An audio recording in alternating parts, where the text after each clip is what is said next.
Good morning. It's Thursday, September 26th. I'm Jasmine Anderson. Sources say New York City Mayor Eric Adams has been indicted on federal criminal charges. The indictment is expected to be unsealed today. According to the Associated Press, the investigations into Adams and his circle have reportedly focused on potentially illegal straw donations, contributions from at least one foreign government, and municipal contracts given to his friends. Adams is vowing not to resign. I will fight these injustices with every ounce of my strength and my spirit. If I'm charged, I know I am innocent. I will request an immediate trials so the New Yorkers can hear the truth. Adams is the first sitting New York City mayor to be indicted on criminal charges. Read more about this story on Newsday.com. Click Get More below the NewsdayTV video box. A class action lawsuit seeking to end Nassau's mask ban has been dismissed. A federal judge said the disabled county residents who brought the suit failed to demonstrate how they are harmed by a law that has a medical exemption. The ban makes it a misdemeanor to conceal your identity with a mask or any facial covering in public places. Police are searching for a church burglar in Franklin Square. They say this man forced the basement door open at St. Catherine of Siena Church Tuesday night and stole a donation box. The fate of an Amityville elementary school is hanging in the balance. Dozens packed a school board meeting last night over the potential closure of Northeast Elementary. The school that serves over 150 pre-K and special needs students was kept open in the spring thanks to a last-minute infusion of state aid. We've had to take some cuts as it relates to the amount of administrators that we have, the amount of teaching assistants. And so that is going to that's going to impact the program because you're not going to have as many people available. The superintendent says the district is looking for ways to keep the school open. We're tracking Hurricane Helene as it barrels towards Florida right now. The latest forecast shows Helene making landfall later this evening in Florida's Big Bend region. It could strengthen into at least a Category 3 storm, bringing catastrophic storm surge to the Sunshine State. Helene left parts of Mexico's Yucatan Peninsula and Cuba underwater. Halloween costume maker Ruby's 2 is closing its Bayshore facility. In a Department of Labor filing, the company says it will lay off 96 workers by the end of the year and will relocate to an undisclosed location.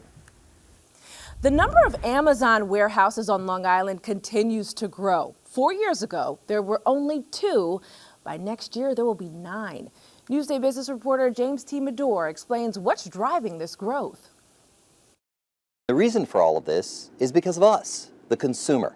We're spending more money online, and we want our purchases delivered to our homes either same day or at the very latest next day. And in order to do that, whether you're Amazon, your Home Depot, your Walmart, your Target, any of the big national retailers, they need to have warehouses close to where we live. The tech giant's 9th location will open in Melville sometime next year. Investors and developers from across the country are taking note. 18 million square feet of new warehouse space has been proposed for Long Island.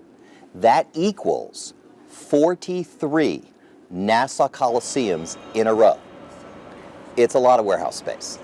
And the developers are going to spend more than $3 billion if all of these projects are built.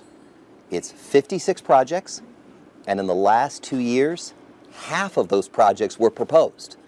Most of them are going to be located along the LIE and along Sunrise Highway, and most of them are located in Suffolk County because that's where the land is.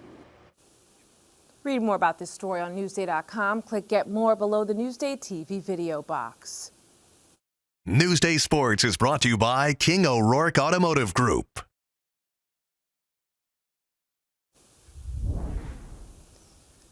Long Island high school football players are now sporting what some say is a new weapon in the war on concussions, Guardian caps. Greg Serra has a story you'll see only in Newsday.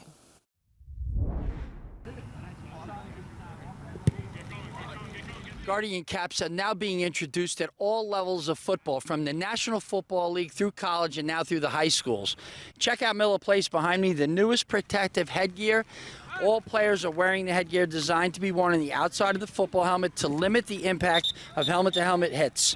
These Guardian caps are now mandated at NFL practices. They're optional during games. When we talk to our parents, understanding the importance of keeping our kids safe at all times is like the paramount thing that we want to do. You know, we got 20 of these Guardian caps last year. You don't really hear the helmet-to-helmet anymore, and the kids just keep the head out of the game. It softens the blow. I mean, the cap isn't heavy. It doesn't feel like much.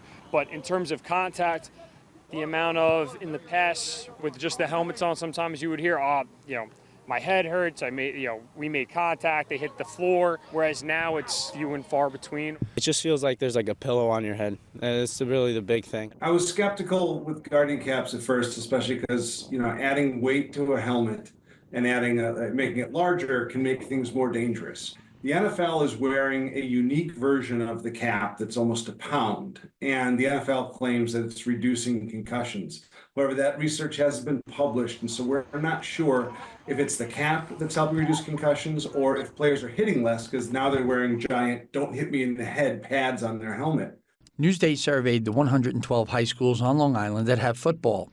31 have caps for some or all of its players. 81 schools don't have them at all. Guardian caps cost between $55 and $75, depending on how many are purchased. You wear the Guardian cap in practice and in games. Do a lot of your teammates ask you about wearing the Guardian cap? Yeah, they ask me like how it works and if it's protective or not, and if they should get one or not. And I'll tell them all yes because it's super protective. We did a few helmet models, used a few helmet models as controls, and then we applied the different versions of the Guardian cap, and then basically took those through our standardized football helmet test protocol. The data shows that, they can be helpful. The underlying performance of the helmet really drives most of the impact protection. The helmet itself does most of the work. I feel safe. My team feels safe. They know they got to wear it every day at practice. We do take them off at game time, but at practice, we wear them every single day. Greg Sarah, Newsday TV. Better to be safe. Thank you, Greg. Read more about Guardian caps on Newsday.com. Click Get More below the Newsday TV video box. The Yankees will try again tonight to clinch the American League East crown. They lost to the second-place Orioles for a second straight game last night. The Bombers fell 9-7 at the stadium despite Aaron Judge's 57th home run. The Yankees still have a magic number of 1 going into tonight's series finale. Another obstacle for the Mets' path to the postseason. Their final 2 games against Atlanta tonight and tomorrow have been postponed. They were rescheduled for a doubleheader Monday due to the hurricane, of course, Helene.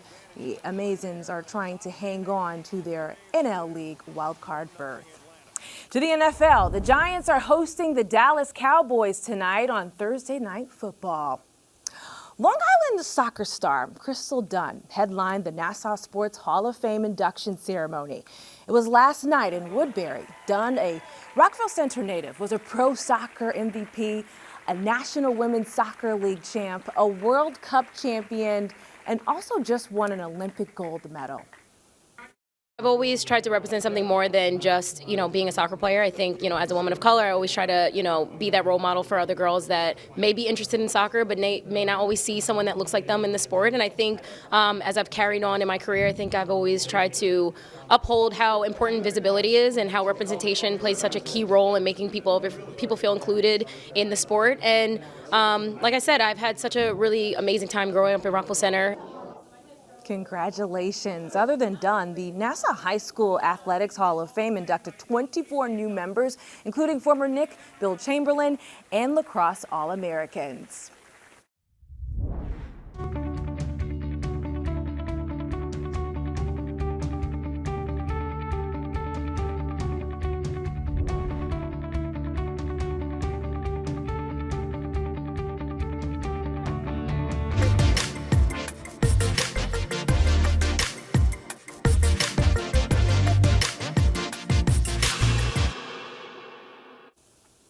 Here's what's up on Long Island. You ain't nothing but a liar. Jelly Roll is coming to Long Island. See his beautifully broken tour Saturday at UBS Arena at Belmont Park in Elmont. Flip Circus is coming to Long Island. See performers from all over the world pull off aerial acts, acrobatics, unicycling, and clowning, so much under the red and white big top. It's Friday, Thursday, October 1st at the South Shore Mall in Bayshore. The show then moves to the Broadway Commons in Hicksville. There's also the Halleckville Country Fair and Craft Show. The fair features one-of-a-kind items, food trucks, children's games, and a tour of historic homes. It's Saturday and Sunday at the Halleckville Museum Farm in Riverhead. For admission info and more events, click Get More below the Newsday TV video box on our homepage. Checking out your hyper-local Thursday forecast changes today. Warmer and muggy out there. Here's a look at your day planner. Cloudy today, possible showers this afternoon for some areas, highs in the low 70s. Now for a look at your futurecast. Spotty showers on our radar. Of course, we'll keep you updated on any changes. And here's a look at your 7-day forecast.